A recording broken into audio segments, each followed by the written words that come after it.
Welcome to McPlum, simple solutions served daily.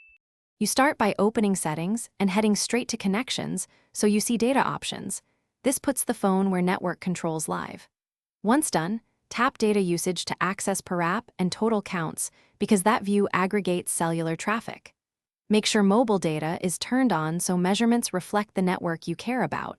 If it's off, you'll only see Wi-Fi stats. These steps quickly place you at the screen where usage details are recorded and adjustable. Now, inspect mobile data usage to read the total bytes used during your billing cycle.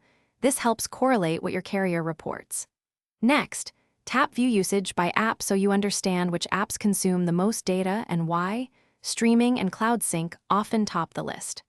Also, adjust the billing cycle date and set background data limits for specific apps to control future use. Because precise cycle alignment prevents surprises when comparing to your carrier's. Finish by setting a data warning and optional limit so the phone notifies or stops cellular usage before overage.